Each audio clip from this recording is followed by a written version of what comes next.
Jai.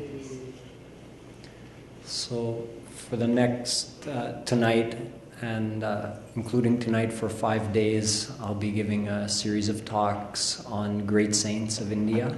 So I'll be starting with the Vandana, and then we'll do some Kirtan, and I'll begin tonight's topic.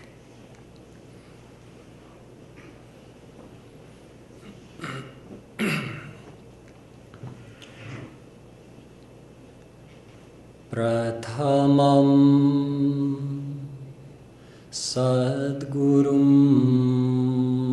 Vande Shri Krishnan Tadanantaram Guru Papatmanam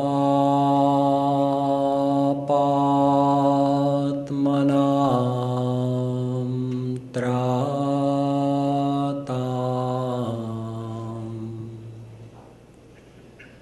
Shri Krishnas Tvamalatmanam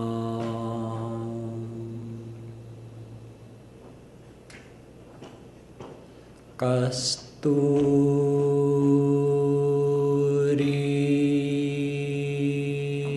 Tilakam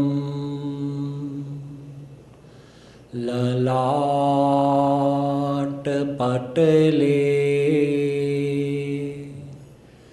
Vakshasthale Kaustubham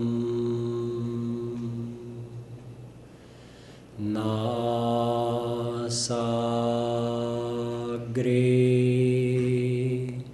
Varamauktikam Karatale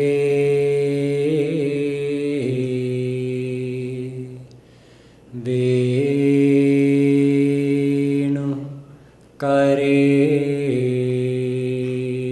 Kankanam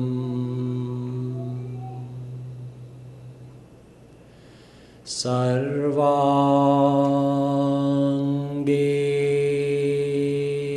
Harichandanam Sulalitam Kanthe Chamuktavali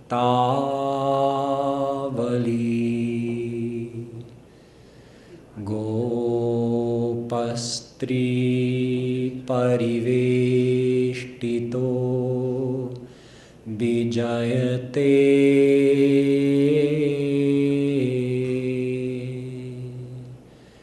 Gopal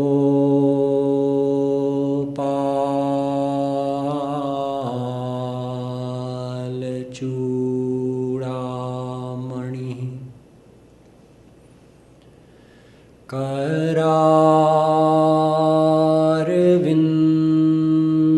Kararvindena Padarvindam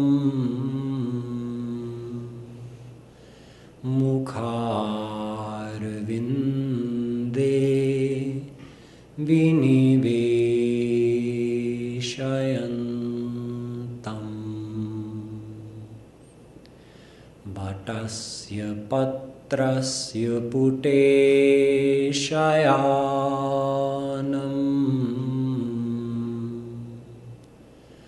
Balam Mukundam Manasa Smarami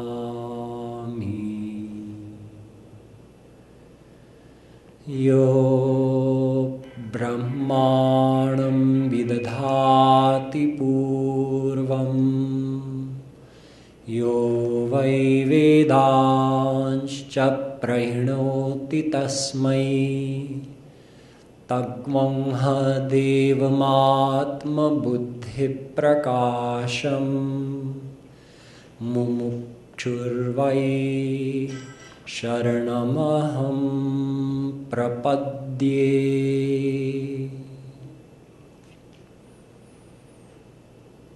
Dear devotees, we'll have a few minutes of Namsankirtan, and after that I'll begin the topic of saint and guru.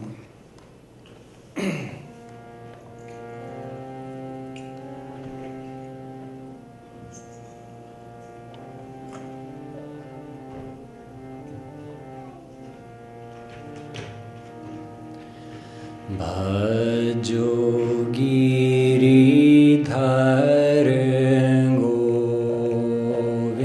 govinda gopala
Boलिए Vrindavan Bihari Lal Ki. So next Tuesday is Guru Purnima. The full moon in July is always celebrated in honor of Guru. And Guru is an ancient tradition from India. From the beginning of time, saints in the role of Guru have helped souls to find God. So we have a long tradition of gurus and a long tradition of great saints in India. So this week I'm going to share with you the stories of a few of those great saints as their life history is recounted in the Bhagavatam. But before we start with that, today I would like to lay some foundation of philosophy with which we can better understand the life history of these saints. So, to start with, what is a saint?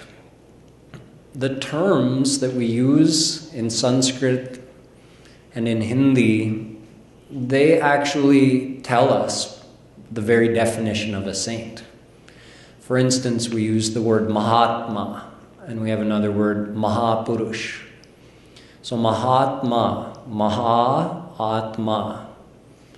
It's two words put together. Atma means soul, and Maha means great. So a Mahatma is a saint. But to understand specifically what that means, you have to know that there's three kinds of Atma. There's Jivatma, there's Mahatma, and there's Paramatma. Jivatma is all of us. So ordinary souls are called Jeev or Jivatma. And Supreme God, he is called Paramatma. Param means supreme. So the Supreme Soul. That doesn't mean that God is like our soul in terms of his size, because our soul is infinitesimal, infinitely small, and God is infinitely big. But he is called the soul of the souls because he pervades everything, including our soul, and he actually resides within our soul. So this is why it said, Arno Raniyan Mahato Mahiyan Atma Guhayam Nihitos Yajanto. Kathopanishad says, describing God, that God is bigger than the biggest. Mahiyan Atma. He's bigger than whatever is the greatest, biggest thing you can imagine. God is bigger than that because he envelops everything. But Arno Raniyan, he is also smaller than the smallest. What's the smallest? Our soul. It's smaller than the smallest subparticle that scientists have yet discovered.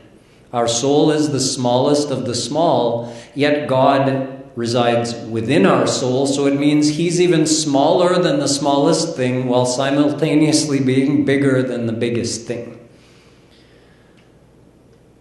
He is in this way, although God is not bound by anything, but in this way that he resides within our soul, it's like our soul is his body. See, we have a physical body, and within our body is our soul. So the soul resides within the body and gives life to it. And God resides within our soul, giving life to our soul. So in that way, it's like our soul is God's body. Although God has his divine body with which he appears on the earth planet as well.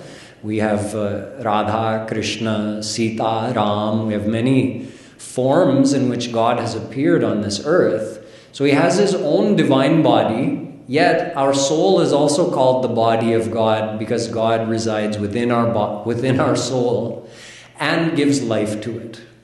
So he is the soul of our soul because he's giving life to our soul.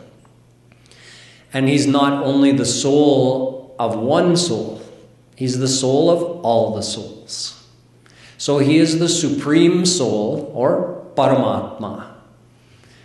So Paramatma is Supreme God. Jivatma is us. Now what is a Mahatma?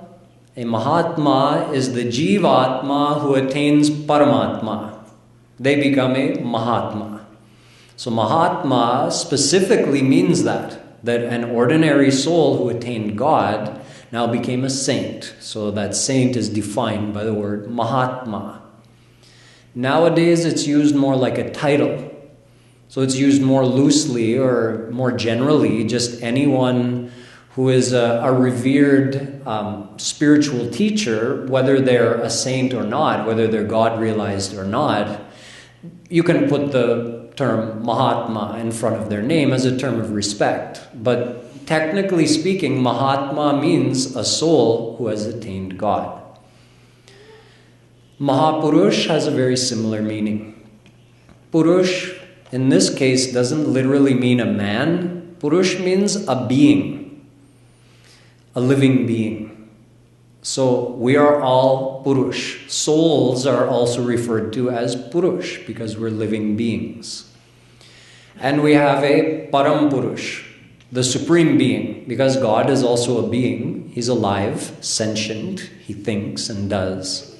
But he's supreme because he's not limited in any way. And we are limited, so we're just called Purush. We're ordinary living beings, and there are many, many of us, and there's one supreme being, God.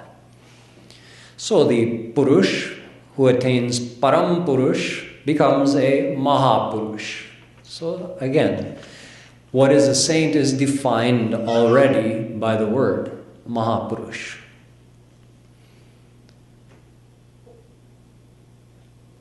There's another term that is used for a saint, Mayatit. See, there's Mayadhin, Mayatit, and Mayadhish. Again, 3 terms using the word Maya. Maya being the cosmic power that's binding all of us. We're all under the bondage of Maya. Under means Adhin. So we are Mayadhin. We're under Maya. God is the Lord of Maya. He's the one who activates Maya and causes it to manifest the universe. And he's the one who deactivates Maya and causes the dissolution of the universe. So he's in control of Maya. So he is called Mayadhish. Dhish means the ruler. Adhish. We are not Mayadhish, we are Mayadhin. But if we attain Mayadhish, Bhagwan, then instead of being Mayadhin, we become Mayatit. Atit means beyond. So see, by attaining Mayadhish Bhagwan, we don't become Mayadhish. No soul becomes the ruler of Maya. Jagat Vyapar Varjam. In the Brahma Sutra, Veda Vyasji says, even after attaining God, a soul is still a soul and he never receives the power or the responsibility of creating this universe. So he never becomes Mayadhish, but he does become Mayatit. Beyond Maya. He's no longer bound by Maya. Just like if you have a jail and there are thousands of prisoners in that jail. And one prisoner is released. So he's released. He's now beyond the grasp of that jail. Who released him? The government, Sarkar. So who's Sarkar? God is Sarkar. What's the jail? Maya is the jail. And all the souls are under Maya. So they're the residents of that jail. They're the inmates. And those who are released from the jail, those who are released from Maya, by whom are they released? By Sarkar, by the government. So God releases a soul from Maya. Mayam tu prakritim vidyan mayinan tu maheshwaram. Shvetashvatra Upanishad says that Maya is God's power. So, Daivi Hyesha Gunamayi Mama Maya Duratyaya Mamevaye Prapadyante Maya Metam Tarantite. Gita. Only by surrendering to God can a soul be released from Maya. So God does the releasing. Joi bandhe soi chode. The one who's controlling Maya, he can release us. The one who is the ruler of the jail, he can release a soul, but that doesn't mean the jail ceases to exist. The jail is still there, and there are still other inmates. There are still other souls residing under the bondage of Maya. But any soul who surrenders to God goes beyond Maya and is free. So they become Mayatit. It's another way to understand what a saint is. Now a question comes, why does a soul have to become a saint? Why does a soul have to attain God? Because there are some people who have heard that soul is God. So if soul is God, then why should a soul need to attain God? So let's look a little more deeply into this philosophy. I'm not going to spend the whole week talking very deep philosophy to you. Like I said, I'm going to be sharing the stories of the life of, in particular, 3 great saints. Dhruv, Bhakta Dhruv, Bhakta Prahlad, and Bhakta Sudama, as these great saints are described in the Bhagavatam. But to understand the philosophy of what a saint is, we need to understand a little bit more deeply into the philosophy of our Sanskrit scriptures. So what do they say about the status of a soul? Is a soul God? Is calling a soul God just like meaning like they're synonymous? You can say that's a soul, or you can say that's God. Is it really like that? In Vishnu Puran, God's powers are described. Vishnu Shakti para prokta kshetra gyakya tatha para avidya karma sangyanya tritiya shakti rishyate. Tritiya means three. Tritiya Shakti. Vishnu Puran is saying that God, although he has unlimited powers, three are main. Chaitanya Mahaprabhu ji says the same thing. Krishnera ananta shakti tate tin pradhan. Chit shakti, maya shakti, Jeeva Shakti nam. Antaranga, bahiranga, tatastha kahi jare. Antaranga, swarupa shakti, savar upare. He also says the same thing, that out of Shri Krishna's uncountable divine powers, three are main.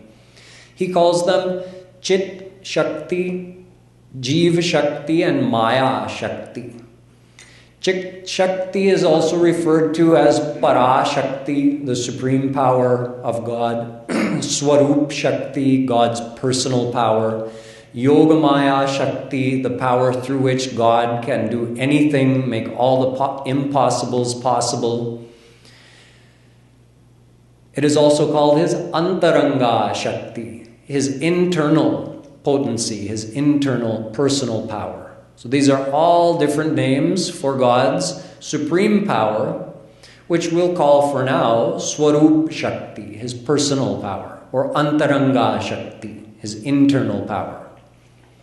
So that's one. A second power is Jeeva Shakti. And a third power is Maya Shakti. So Maya I described already to you as a power of God. And this power is dependent on God. Maya is not an independently existing power.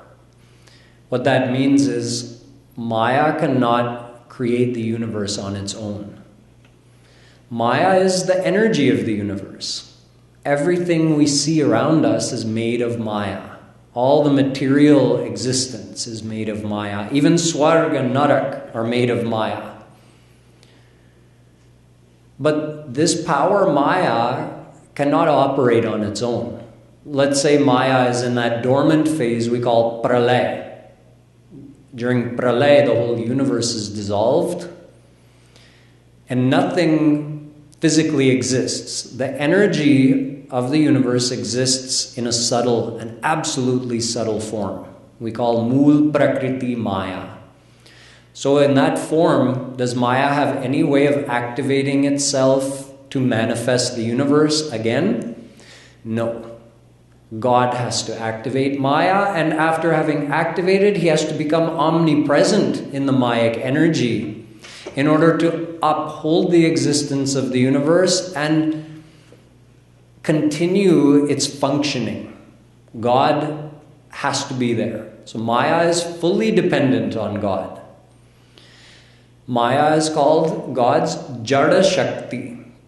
Jada means not alive, not having a mind of its own, just a non-living energy which is powered by God.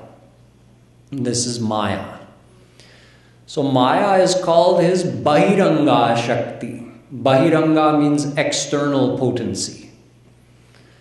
Does it mean that Maya exists outside of God? No, that's impossible. Nothing can exist outside of God. God is everywhere. He permeates and envelops everything. So why is Maya called his external potency? Because two reasons. For one, it doesn't share any of God's divine characteristics. For one, God is Chit, He's alive. Maya is not alive. God is bliss. Maya is not the form of bliss. Maya is, well, we know what Maya is. It gives some pleasure, but pain as well. So we can't say that this Mayic world is the form of bliss. So you can say that the nature of Maya is opposite to God. Whereas God is divine, Maya is material. Whereas God is alive, Maya is jad. Whereas God is bliss, Maya is not. So it is called his external potency. The second reason I'll get to later, why it's called his external potency. And then we have Jeeva Shakti, which means all of us, all the souls. Souls are uncountable in number. There's no limit to the number of souls, although there's no new souls being created. So the number of souls in existence is not changing. It's a fixed number. But what is that number? Unlimited. So we can never run out of souls. Even if every moment unlimited souls are becoming God-realized, Purnasya Purnamadaya Purnamevavashishyate. Ishavasya Upanishad says, if you have an unlimited amount of something and you take unlimited out of that, you still have unlimited left over. And you can keep doing that unlimited times and you will still have unlimited left over. It's math. So we can never run out of souls in this world, in case you were worried. I mean, it's funny what we worry about, right? We think about, oh, getting God realized, I would go to the divine world and get perfect happiness forever. But what if all the souls got God realized? What would happen to this world? Why do we worry about that kind of thing? If we could all go to God, why shouldn't we? But that's what our mind does. We're more attached in this world than to God. So that's the first question that comes up. Before we even think, what would it be like to be with God? We think, what will happen to the world? So anyway, the world can never run out of souls. But we can get God realized. So the souls are called his Tatastha Shakti. Tatast means in the middle. In the middle of what? The Bhagavatam says, Swakrita Pureshva Mishva Biradantara Samvarnam. Soul is not God, nor is it Maya. So it's in the middle. Jeeva Goswami says in his Shat Shandarbh, he says, Tatasthatvenam Ubhaya Kotava Praveshat. He says soul is called Tatast because it doesn't belong on either side. Soul is not part of Swarup Shakti of God, nor is it part of Maya Shakti. If we were part of Maya Shakti, we would also have to be Jada, right? Lifeless, mindless, not living beings. So we're obviously not part of Maya. But if we were part of God, we would be all-knowing, all-blissful, all-powerful, omnipresent. We are none of those things. We're spot-existent, suffering, little knowing, with very little, almost non-existent power compared to God. So we can't be said to be part of his Swarup Shakti either. So we are Tatast. Someone else may say, but our scriptures say that soul is Ansh of God.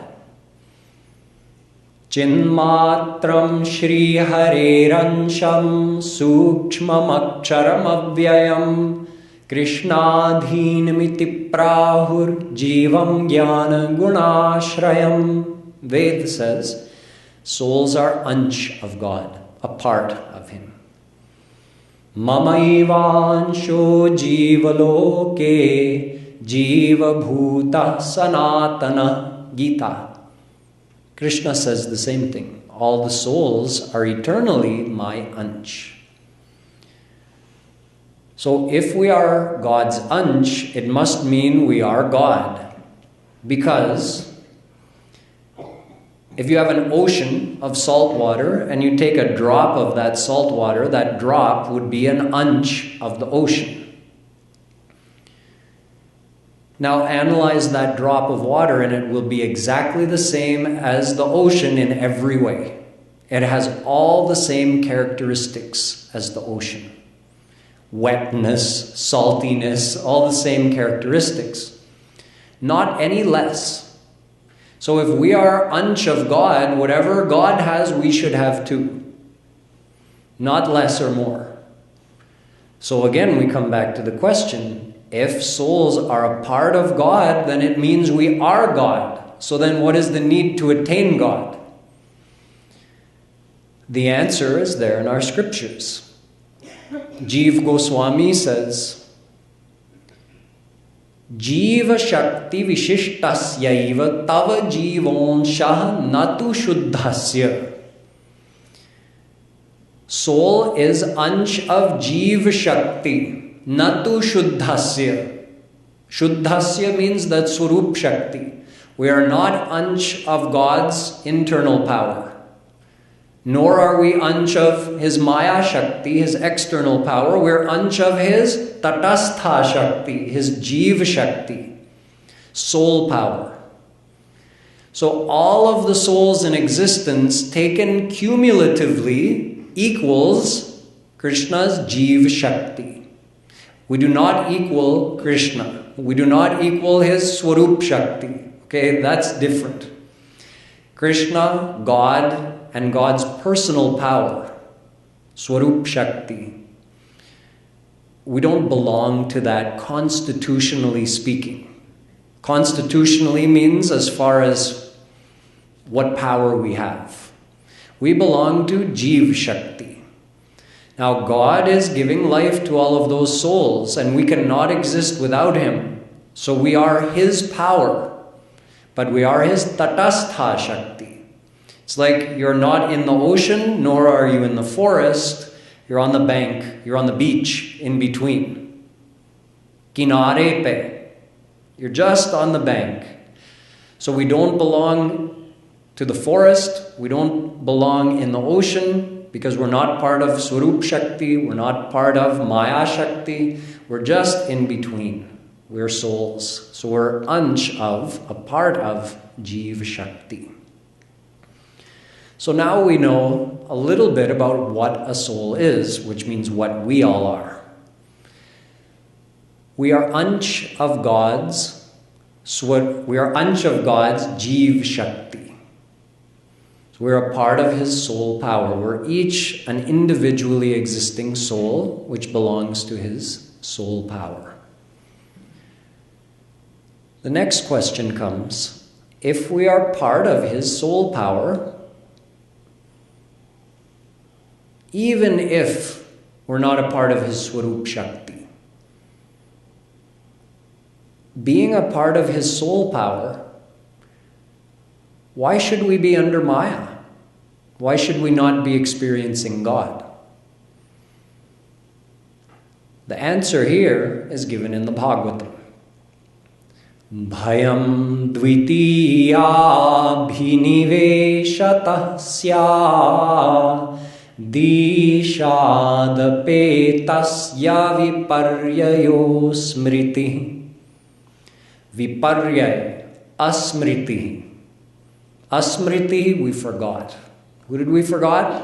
Who did we forget? God. We forgot Him and we're turned towards Maya. That's the reason we're under Maya. God didn't put us under Maya. We are under Maya because we're turned away from God and towards Maya. Therefore, Maya has effect over our intellect. And due to this effect, we even forget who we are. This viparyaya means backwards thinking, a wrong understanding. It means when you think you're the body, when you're actually the divine soul inhabiting the body. So if we think we're the body, then what do we think? We think that we're material beings, that we're only going to exist for a short time. Then we follow Charvak Siddhant. Charvak Siddhant means Yavad Jivet Sukham Jivet Rinam Kritva Ghritam Pivet Bhasmi Bhutasya Dehasya Punaragamanam Kutah. There's nothing after death. You are the body. So when the body dies, you're done. So you better just enjoy as many physical pleasures of this world as you can for as long as you live, because when you die, it's all over. So beg, borrow, and steal. Do what you have to enjoy this world. That's Charvak Siddhant. So even though it sounds crazy when stated in this way, yet we live our life that way much of the time because we live in this consciousness, body consciousness, material consciousness. We forget I am the soul and we think I am the body. That's viparya. So if I think I'm the body, I think I'm a material being who's only going to last for a short time, then I'm going to try to satisfy my desire for happiness exclusively through enjoying the material world. And that would make sense, and it would work if we were material beings. So this is one of the proofs that we are not material beings, is that we have not been able to satisfy our desire for happiness by enjoying material things. And every one of us sitting here has put forth a Herculean effort in this life alone to enjoy this world to the utmost, yet we're not satisfied yet. Why? Because we're not material beings. That's why. So it's proof that you are the divine soul. You are not this material body. But we've forgotten that, thus we're turned away from God. We're turned towards Maya. So Maya is deluding our intellect even further and offering us all the alluring pleasures of this world, which further multiplies our attachment.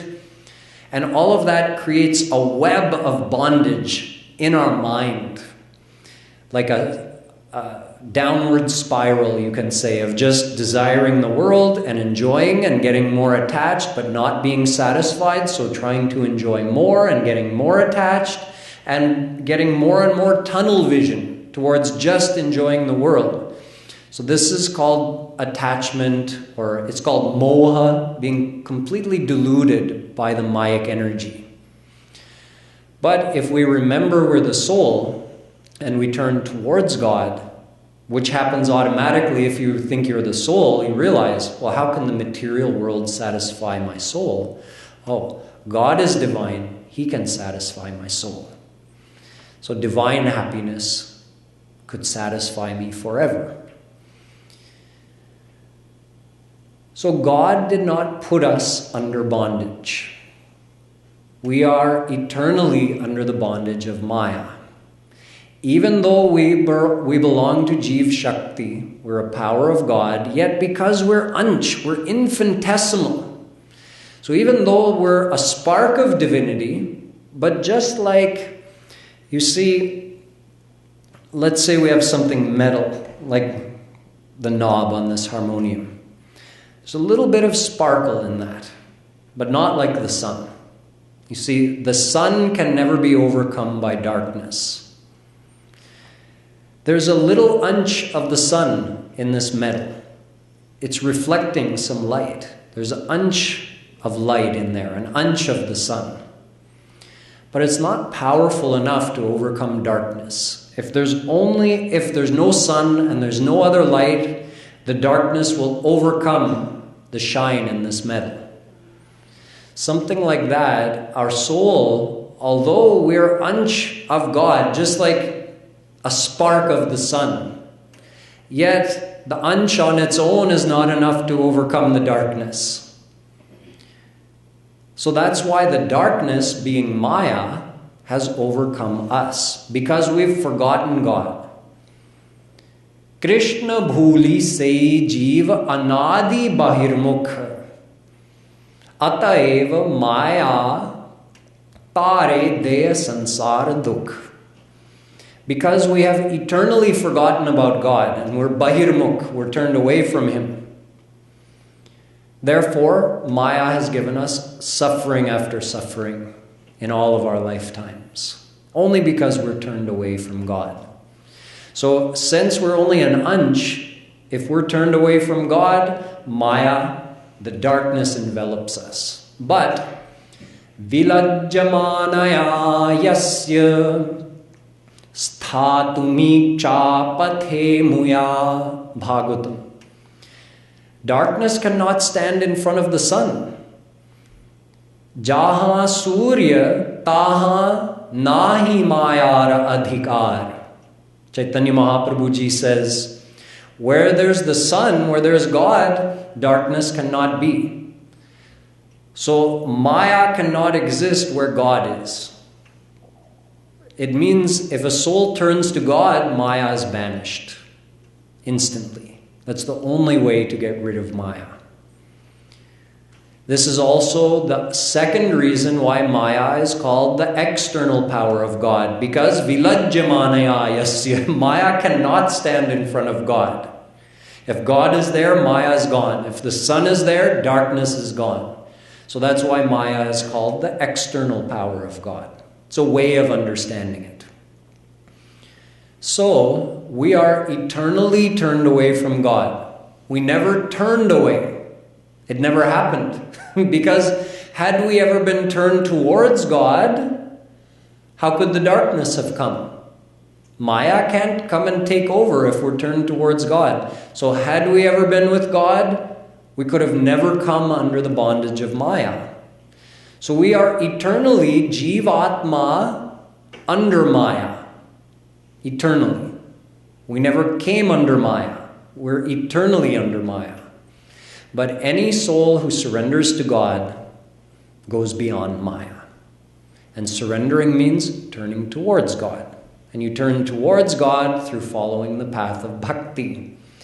And we're going to learn how to follow the path of bhakti by studying the life of these great saints that I mentioned. One more point I'll clear up tonight before we finish with some kirtan is that people wonder that if God is omnipresent, why are we not experiencing Him? It comes back to that question, well, we cleared up the question that soul is not God, okay? Soul is soul, God is God.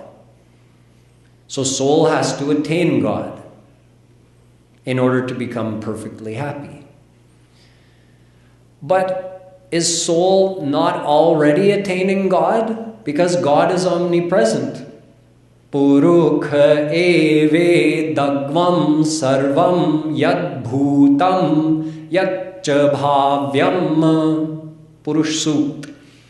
God is everywhere. He pervades everything. Ishavasyami dagvam sarvam yad bhutam yat bhavyam yad bhut yat kincha jagatyan jagat. Ishavasyopanishad. Vasudevam sarvamiti. Gita. Sarvam khalvidam brahma. Chandogyopanishad. Everything is pervaded by God. There's not an atom or a particle of this universe that is separate from God. Then why are we not experiencing God? Ananda sindhu madhya tav vasa binu jane katamarasi piyasa. We're dying of thirst, yet we're swimming in the ocean of nectar-like water. How are we dying of thirst when we're swimming in the ocean of nectar-like water? We're desiring happiness, yet we're swimming in the ocean of bliss because God is everywhere. So why are we not experiencing that bliss? Because our lips are sealed tight. You're swimming in the ocean of bliss, but your lips are sealed tight. It means we're not surrendered to God, so we're not letting that bliss in. Or another way to understand would be with an analogy. Like if you stuff a lump of salt in the cheek of a tiny little ant, and then you have a big mound of sugar, and you put that little ant on that mound of sugar, and let the ant walk around on that mound all day. And when she gets back at the end of the day and talks to her companions who are also wandering around and eating the sugar on that mound, and they talk about their day, the others are all talking about how they spent the whole day on that mound of sugar and how sweet it was. And this one with the lump of salt in her mouth is saying, "What are you all talking about? That was a mountain of salt. Why are you calling a mountain of salt a mountain of sugar?" And everybody else is saying, "Why are you calling a mountain of sugar a mountain of salt?" That's what the saints say to us. "What's the matter with you? God is everywhere. You can't you see him? I'm seeing him. I'm experiencing the divine bliss." And we say, "What's the matter with you? What are you talking about? God is everywhere. I have eyes. I don't see him." So the little ant is saying, "I have taste buds, and all I tasted was salt. You cannot tell me that was a mountain of sugar." But it's because her taste buds were spoiled by the salt she already had in her mouth, so she could only taste the salt, even though she was eating sugar all day. Similarly, God is omnipresent in this world, and we're enjoying the things of the world that constantly give us disappointment and pain. Yet God is in those things. So we're not experiencing God. We've got Maya inside of us. We've let Maya inside of us. And we're not surrendered to God. So even though God is present in everything we enjoy in this world, we've never experienced him. Because we're not surrendered to him. Our senses, mind, and intellect are made of Maya. So how can we experience divine God? We can't. So even though he's omnipresent, we can't experience him, we haven't experienced him, but we will experience him if through practicing bhakti, we purify our heart, we become surrendered to him, and we receive his grace. And through his grace, we'll receive Swarup Shakti, that divine personal power, which enters our senses, mind, and intellect and makes them divine. Then we experience what the saints experience. Oh, you were right. It's like taking the salt out of your mouth. Now you can taste the sweetness. So eliminate Maya, and then you realize, oh, God was here all along. Meaning eliminate the bondage of Maya on you. The world is still here, but you see God in everything and experience him in everything. That's the status of a saint. So we're going to learn about how three great devotees of God attain that status and how we can apply those lessons in our life. So we'll continue with this topic from tomorrow.